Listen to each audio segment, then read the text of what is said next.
Hello guys, मैं C S Piyush Goyal और मेरे चैनल में आपका हार्दिक स्वागत है गाइस। आज के वीडियो हम डिस्कस करने वाले हैं F C R A registration के बारे में।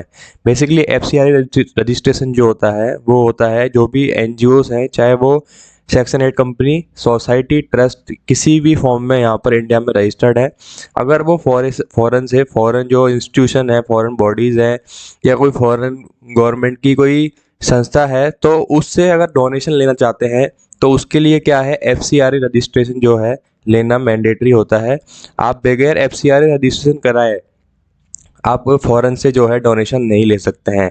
तो गाइस, अगर आप भी इस F C R A registration को लेना चाहते हैं तो किस प्रकार से जो है इसको अप्लाई कर सकते हैं, क्या क्या इसके अंदर प्राइमरी कंडीशन है F C R A registration apply करने के लिए, और इसके अंदर क्या क्या फीस आने वाली है, क्या क्या क्या सभी जो एनजीओज हैं वो ले सकते हैं या फिर एक कुछ स्पेसिफिक एनजीओज हैं वो ही ले सकते हैं। तो गाइस, आज की वीडियो में हम कम्प्लीटली डिस्कस करने वाले हैं और ये वीडियो आपके लिए बहुत ही हेल्पफुल होने वाला है, जिससे आप ये आइडिया लगा पाएंगे कि क्या अभी हमारा जो एनजीओ है वो इसके लिए एलिजिबल है या नहीं है। चलिए गाइज, अब हम बढ़ते हैं आगे।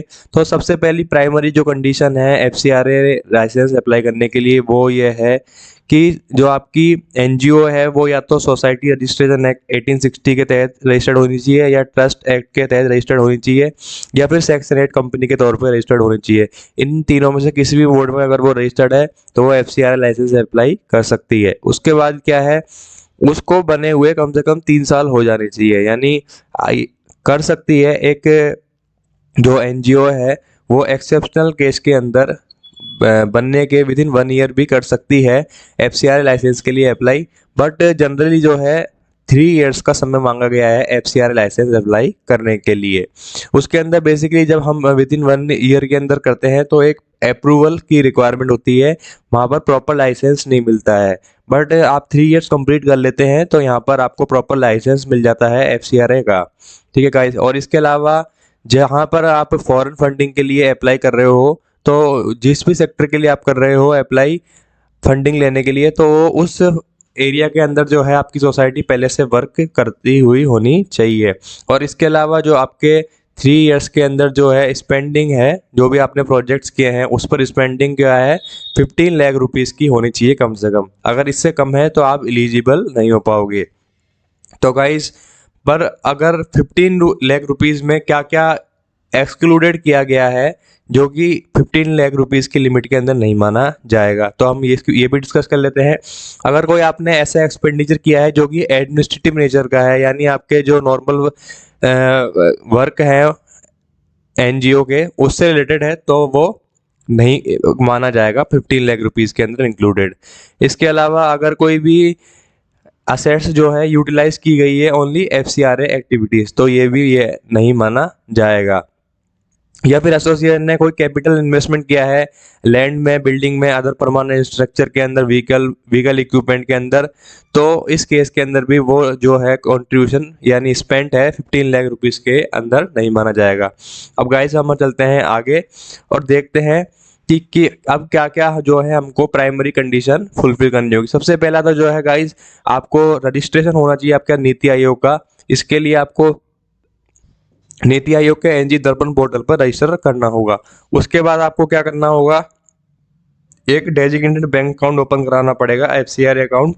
न्यू दिल्ली जो है, न्यू दिल्ली में जो एसबीआई की मेन ब्रांच है वहाँ पर। उसके बाद क्या है, आपको F C R licence apply करने के लिए फॉर्म 3A के माध्यम से अप्लाई करना होगा, और यहाँ पर जो गवर्नमेंट फीस होती है अप्लाई करने की वो 10,000 रुपीज़ होती है।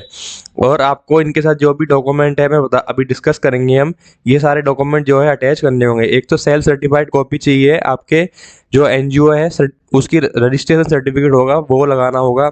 इसके अलावा जो भी आपका एनजीओ है उसके एमओए, एओए और जो भी बायलॉज हैं वो सारे यहाँ पर अटैच करने होंगे। इसके अलावा जो भी आपने एनुअल रिपोर्ट होगी आपकी लास्ट 3 इयर्स की, वो सारी यहाँ पर अटैच करनी है। इसके अलावा 3 इयर्स के ऑडिटेड स्टेटमेंट होंगे, फाइनेंशियल स्टेटमेंट्स होंगे, जो यहाँ पर अटैच करने रहेंगे। इसके अलावा सब जो ऑफिस बियरर्स हैं, की फंक्शनरी या मेंबर्स हैं, उनके द्वारा एफिडेविट भी दिया जाएगा। और इसके अलावा चीफ फंक्शनरी द्वारा जो है इमेजेस वगैरह जो है कि आपने क्या क्या प्रोजेक्ट किए हैं उनकी इमेजेस प्रॉपर जाएगी। इसके अलावा जो है आपका इमेज जाएगी, जो सील है, कॉमन सील होती है, तो उसकी एक इमेज जाएगी।